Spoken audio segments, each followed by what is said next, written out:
Pusat Pelaporan dan Analisis Transaksi Keuangan PPATK mengungkap data 197 ribu anak dan remaja Indonesia bermain judi online. Ketua PPATK Ivan Yustiavandana bilang nilai transaksi judi online yang melibatkan anak dan remaja 239 miliar rupiah.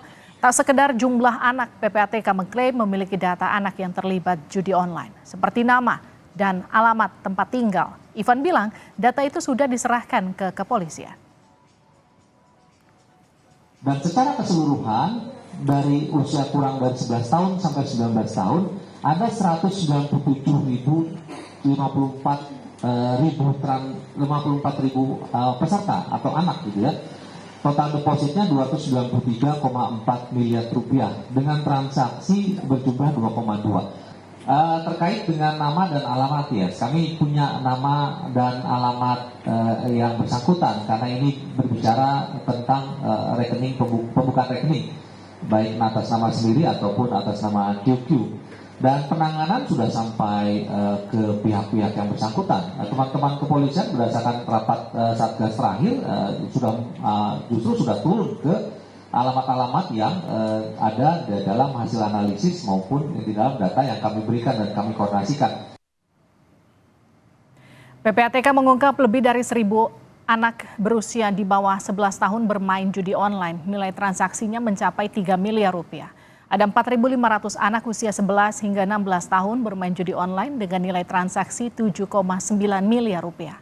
Sementara usia 17 hingga 19 tahun, 191 ribu anak bermain judi online dengan nilai transaksi 282 miliar rupiah. Di tingkat Provinsi Jawa Barat, jadi wilayah tertinggi transaksi judi online yang melibatkan anak. Dari data PPATK, terdapat 41 ribu anak di Jawa Barat bermain judi online. Jumlah transaksi sebanyak 459 ribu kali dengan nilai mencapai 49,8 triliun rupiah. Sementara di tingkat kota atau kabupaten, Jakarta Barat jadi yang tertinggi. 4.300 anak terpapar judi online dengan nilai transaksi 9 miliar rupiah. Komisi Perlindungan Anak Indonesia KPAI merekomendasikan agar satuan pendidikan bisa menangani seandainya anak terlibat judi online sebab berpotensi jadi anak yang berhadapan dengan hukum. KPAI berharap aparat hukum melakukan pendekatan sesuai Undang-Undang Sistem Peradilan Anak. Terima kasih KPAI. Ini salah satu rekomendasi kita agar di satu pendidikan jika ditemukan anak yang terlibat dengan judul, maka kita berharap tim PPK ini bisa menyelesaikan. Karena kita melihat anak-anak yang terlibat di judi online ini akan berpotensi dengan anak berhadapan dengan hukum, kemudian berpotensi mengalami stigma karena situasi keluarga. Nah, oleh sebab itu tentu menjadi perhatian kami dalam pengawasan. Jika anak terlibat, katakanlah anak berhadapan dengan hukum, kita berharap aparat hukum melakukan pendekatan dengan Undang-Undang Sistem Peradilan Pidana Anak. Kemudian tentu anak-anak yang lain itu dilakukan upaya rehabilitasi secara tuntas. Saudara Kepala BP2MI sebut inisial T sebagai pengendali judi dan scamming online di Indonesia. Sementara Kepala PPATK bilang 197 ribu anak dan remaja Indonesia bermain judi online. Lantas siapa sosok T itu dan seperti apa penanganan judi online yang melibatkan anak dan remaja? Kita akan sapa jurnalis Kompas TV ini Putu Trisnanda dari kawasan Monas, Jakarta. Putu, jadi Kepala BP2M ini ungkap sosok T. Langkah hukum apa yang dilakukan Presiden dan Kapolri menindaklanjuti ini? Ya, selamat petang Livi dan juga saudara. Sampai dengan saat ini memang tidak disebutkan secara rinci apakah pernyataan atau klaim dari Kepala BP2MI Beni Ramdhani ini langsung ditindaklanjuti. Tapi yang pasti kalau kita mengutip bagaimana pernyataan dari Kepala PPATK bahwa hasil dari penelusuran transaksi janggal yang diduga kuat ini merupakan transaksi judi online, baik itu oleh pelaku ataupun juga oleh bandar, ini sudah dikantongi oleh PPATK. Artinya itu bisa menjadi bahan atau bukti awal bagi pihak kepolisian untuk menindaklanjuti, dan juga kalau memang ditemukan ada praktik judi online atau keterlibatan dengan judi online, ini bisa langsung ditindaklanjuti. Tapi yang menarik Livi dan juga saudara, tadi seperti yang Anda juga sudah sampaikan bahwa ini merupakan klaim dari BP2MI bagaimana menyatakan bahwa ada sosok berinisial T yang tidak diungkap siapa namanya, latar belakangnya ataupun juga asal usulnya, tapi disebut ini kebal hukum. Dengan tegas begitu PPATK menyebut bukan kebal hukum tapi memang belum ada bukti yang cukup.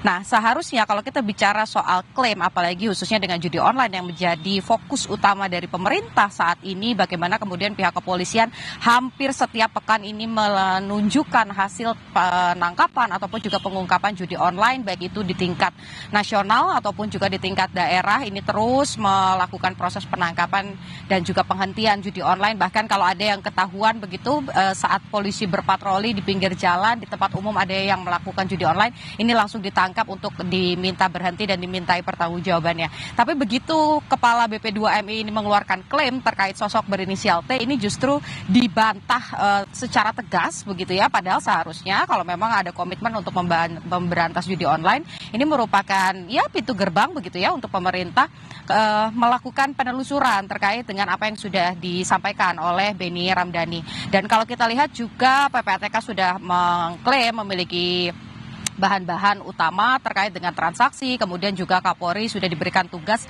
atau mandat baik itu dari Presiden Republik Indonesia Joko Widodo dan juga Menko Polhukam dalam hal ini sebagai pihak yang mengkoordinir kerjasama antara kementerian dan juga lembaga yang mengatur soal judi online, pemberantasan judi online. Seharusnya ini juga menjadi hadiah begitu ya yang kemudian bisa ditindaklanjuti. Harapannya tentu saja kalau mengutip bagaimana pernyataan dari Presiden Joko Widodo yang sebelumnya menyampaikan 3 kali jangan judi, jangan judi, jangan judi, karena ini merupakan hal yang bukan hanya sebatas membicarakan soal uang yang hilang saja, tetapi juga ini mengancam masa depan. Apalagi sekarang targetnya bukan hanya orang dewasa saja, tetapi juga ada anak-anak. Jadi kita nantikan apa yang akan ditindaklanjuti kalau memang betul PPATK kemudian juga Polri ini berkomitmen untuk mengungkap dan tidak ada sosok yang kebal hukum, apalagi terkait dengan pemberantasan judi online. Harapannya siapapun itu, inisial apapun itu bisa ditindaklanjuti dan kita segera mengetahui siapa bandar dari judi online yang kemudian katanya juga mengambil tempat di Kamboja atau di luar negeri dan lain sebagainya. Kita lihat komitmen dari pemerintah selanjutnya. Tapi yang pasti pemberantasan judi online ini harus terus dilakukan, bukan hanya di tingkat nasional tapi juga mancanegara kalau memang ini melibatkan daerah ataupun juga negara lain. Livi. Terima kasih Niputu Trisnanda, jurnalis Kompas TV atas laporan Anda. 3 pria di Gorontalo yang ditangkap polisi karena diduga melakukan penyalahgunaan sistem jaringan internet salah satu provider. Tersangka menjual jaringan internet di 2 kecamatan pada Kabupaten Gorontalo secara ilegal. Salah satu tersangka dari 3 orang yang diamankan merupakan karyawan dari salah satu provider tersebut dan keuntungan yang diperoleh mencapai puluhan juta rupiah setiap bulannya.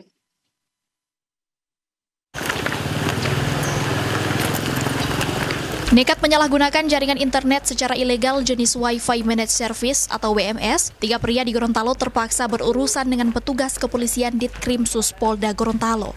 Ketiga tersangka berinisial MM, RH, dan AI merupakan komplotan yang sudah 4 tahun melakukan penjualan jaringan internet secara ilegal sejak tahun 2020 hingga 2024. Sejak melakukan aksinya, ketiga orang ini telah berhasil menjual jaringan internet jenis WMS di 15 desa pada 2 kecamatan di Kabupaten Gorontalo, yakni Kecamatan Limboto dan Kecamatan Tolangohula. Dari pemeriksaan polisi, jaringan internet ini dijual menggunakan sistem voucher internet dengan menggunakan aplikasi khusus pencetak voucher dengan total keuntungan yang diperoleh mencapai 2 miliar lebih.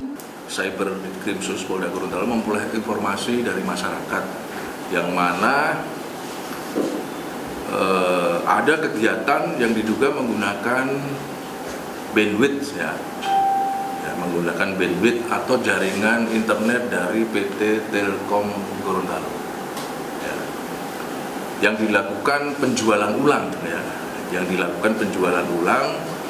atau penjualan kembali secara ilegal kepada pelanggan atau masyarakat. Kemudian hal ini terjadi di Desa Biyonga sampai Desa Polohungu, Kecamatan Limboto, Kabupaten Gorontalo.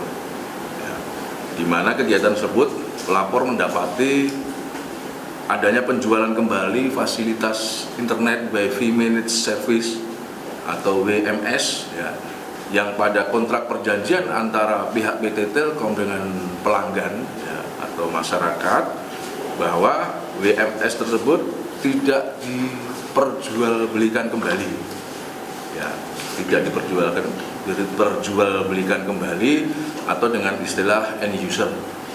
Dari tangan tersangka, polisi menyita berbagai jenis alat yang digunakan saat beraktivitas membagi sistem jaringan internet. Ketiganya kini telah ditetapkan sebagai tersangka dan akibat dari tindakan ilegal tersebut, ketiga tersangka diganjar dengan Undang-Undang ITE dengan ancaman hukuman pidana paling lama 7 tahun penjara. Kris Kamisma, Kompas TV Gorontalo. Seorang pria terekam kamera pengawas nekat mencuri ponsel warga yang sedang tertidur di masjid kawasan Bandara Internasional Sultan Hasanuddin di Maros, Sulawesi Selatan. Kejadian pencurian terjadi di dalam Masjid Al-Mukhlisin di kawasan Bandara Internasional Sultan Hasanuddin.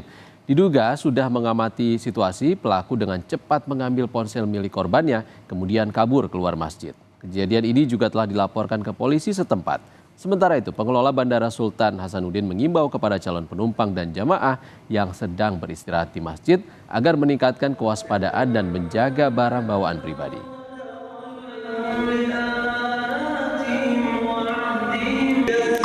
Seorang warga desa Lakapera, Kecamatan Gu, Kabupaten Buton Tengah tewas dibunuh temannya hanya karena masalah sepele, yakni soal tebak-tebakan mana yang lebih dulu antara ayam atau telur.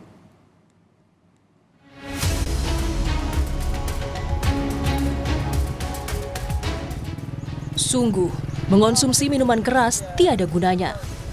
Peristiwa bermula saat DR dan KM mengonsumsi minuman keras di rumah keluarga dari KM. Di bawah pengaruh miras, DR bertanya pada KM, manakah yang lebih dulu antara ayam atau telur? Namun sayang, KM tak menjawab dan memilih pulang. DR pun naik pitam dan pulang ke rumahnya mengambil badik dan mengejar KM. Pelaku kemudian membunuh korban dengan 15 tikaman dan sempat dilarikan ke rumah sakit. Namun nyawanya tak tertolong. Sementara pelaku menyerahkan diri ke polisi. Tindak pidana penganiayaan yang mengakibatkan hilangnya nyawa pada korban atas nama Kadir Markus, benar, umurnya 46 tahun, pekerjaan tani, yang diduga pelaku atas nama inisial DR. Pelaku dan korban mengkonsumsi miras bersama-sama dan saksi lainnya. Lalu terjadi selisih paham tentang apakah telur atau ayam yang lebih duluan. Sehingga terjadi selisih paham yang menyebabkan terjadinya dugaan tindak pidana pembunuhan. Pelaku kemudian diperiksa di Polsek Tongkuno, sementara korban sudah dimakamkan. Devriatno Neke, Kompas TV, Muna, Sulawesi Tenggara. Informasi lain, saudara, sekelompok geng motor yang menggunakan senjata tajam melakukan penyerangan di pemukiman warga di Jalan Pelumpang, Semper, Koja, Jakarta Utara, Kamis dini hari.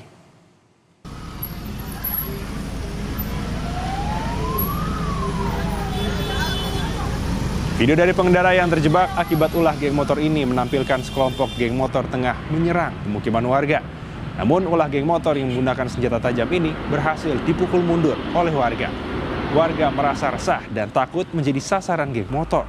Warga berharap polisi lebih meningkatkan patroli di daerah rawan aksi geng motor. Selain itu, saudara, polisi juga menangkap kurir narkoba yang membawa 6 kg sabu yang disimpan dalam boneka. Pelaku terkutik saat ditangkap polisi.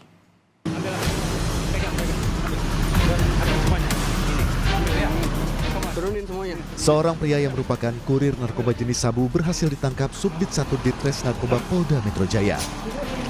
Pelaku ditangkap di kawasan Cipayung, Jakarta Timur bersama dengan sabu yang disimpan dalam boneka. Dari tangan pelaku TF, polisi menyita barang bukti berupa 12 paket sabu seberat 6 kg yang disimpan dalam boneka.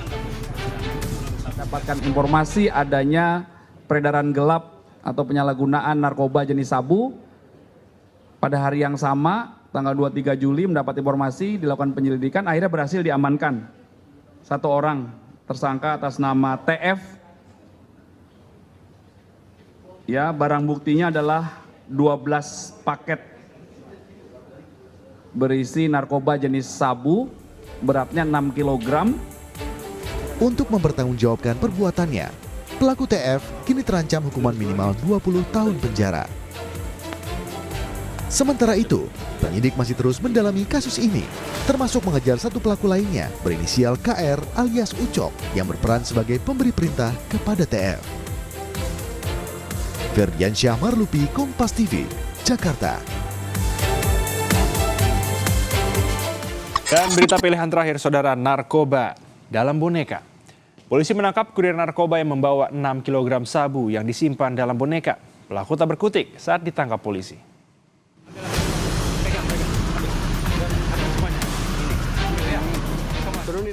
Seorang pria yang merupakan kurir narkoba jenis sabu berhasil ditangkap Subdit 1 Ditres Narkoba Polda Metro Jaya. Pelaku ditangkap di kawasan Cipayung, Jakarta Timur bersama dengan sabu yang disimpan dalam boneka. Dari tangan pelaku TF, polisi menyita barang bukti berupa 12 paket sabu seberat 6 kg yang disimpan dalam boneka. Dapatkan informasi adanya peredaran gelap atau penyalahgunaan narkoba jenis sabu. Pada hari yang sama, tanggal 23 Juli mendapat informasi, dilakukan penyelidikan, akhirnya berhasil diamankan. Satu orang tersangka atas nama TF. Ya, barang buktinya adalah 12 paket berisi narkoba jenis sabu, beratnya 6 kg. Untuk mempertanggungjawabkan perbuatannya, pelaku TF kini terancam hukuman minimal 20 tahun penjara. Sementara itu, penyidik masih terus mendalami kasus ini, termasuk mengejar satu pelaku lainnya berinisial KR alias Ucok yang berperan sebagai pemberi perintah kepada TF. Ferdiansyah Marlupi, Kompas TV, Jakarta.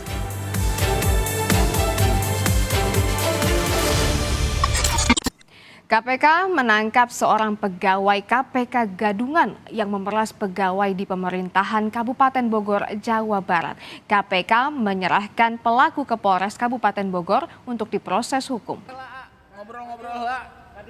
Usai menerima laporan pemerasan yang dilakukan pegawai KPK Gadungan, tim penyelidik dan inspektorat KPK langsung menangkap pelaku di salah satu rumah makan di Kabupaten Bogor, Jawa Barat. Dia kemudian dibawa ke gedung Merah Putih KPK untuk menjalani klarifikasi. Didapat kesimpulan bahwa orang tersebut, kesimpulan sementara ya, bahwa orang tersebut bukan merupakan pegawai KPK dan hanya beroperasi sendiri.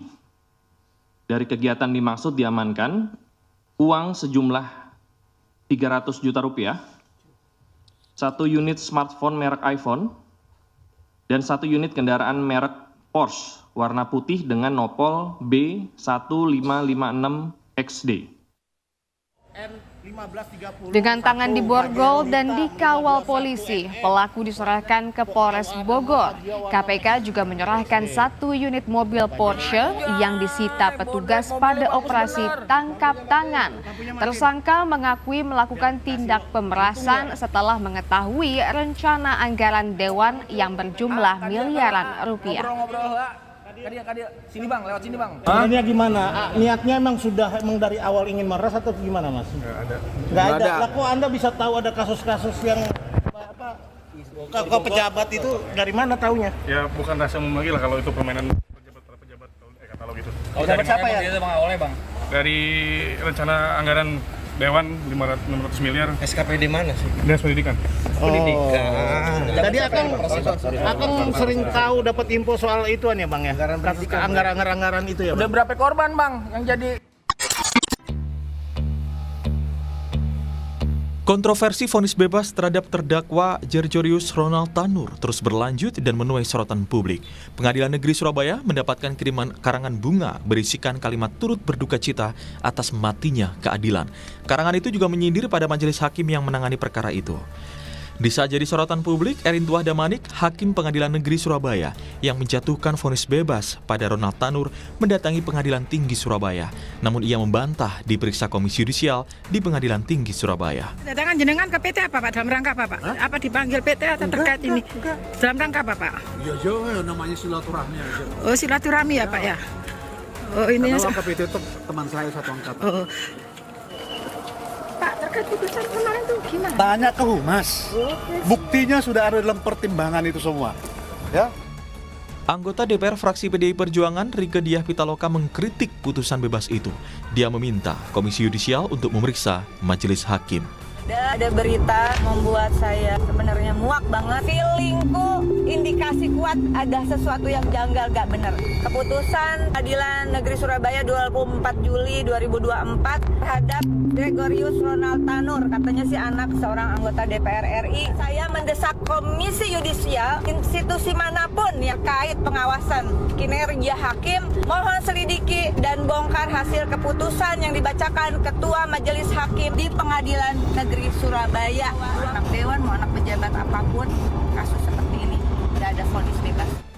Menanggapi kontroversi putusan bebas itu, Komisi Yudisial berinisiatif melakukan pemeriksaan terhadap putusan Majelis Hakim Pengadilan Negeri Surabaya yang memvonis bebas terdakwa Gregorius Ronald Tanur dalam kasus pembunuhan kekasihnya Dini Sera Alfrianti. Namun karena belum ada laporan ke Komisi Yudisial, sedangkan putusan ini menimbulkan perhatian publik, maka Komisi Yudisial mengambil inisiatif. Walaupun KY tidak bisa menilai suatu putusan, tetapi sangat memungkinkan bagi Komisi Yudisial untuk menurunkan tim investigasi serta mendalami putusan tersebut guna melihat apakah ada dugaan pelanggaran kode etik dan pedoman perilaku hakim. Sebelumnya, Majelis Hakim Pengadilan Negeri Surabaya menjatuhkan vonis bebas terhadap Ronald Tanur, anak mantan anggota DPR, dalam kasus pembunuhan kekasihnya. Hakim menilai Ronald tidak terbukti membunuh ataupun menganiaya korban hingga tewas. Padahal jaksa penuntut umum sebelumnya menuntut Ronald dihukum 12 tahun penjara. Tim Liputan, Kompas TV. Untuk informasi lainnya, Saudara, Ditres Narkoba Polda Lampung menggagalkan penyeludupan 30 kg sabu yang dikirim melalui tol Trans Sumatera ke Pulau Jawa. Jadi mobil apa aja? Petugas Ditres Narkoba Polda Lampung membutuhkan target operasi yang merupakan bagian dari sindikat peredaran narkotika jaringan Malaysia Medan. Ketika mobil pelaku berada di gerbang tol Bakahuni Selatan, polisi segera mengepung dan meringkus 7 pelaku dari dalam mobilnya. Kapolda Lampung Irjen Helmi Santika mengatakan ketujuh pelaku ini merupakan sindikat peredaran narkotika jaringan Malaysia Medan dan sedikitnya sudah menyelundupkan narkotika ke Pulau Jawa hingga 4 kali pengiriman. Pelaku ditangkap saat melakukan penyelundupan untuk yang kelima kalinya. Dari 7 tersangka yang sudah diamankan, mereka mendapatkan itu dari tersangka AR yang masih DPO. Dari data atau informasi yang didapat berdasarkan keterangan mereka, ini sudah 5 kali. 5 kali, yang pertama adalah 12 kg, yang kedua 25 kg, yang ketiga 30 kg,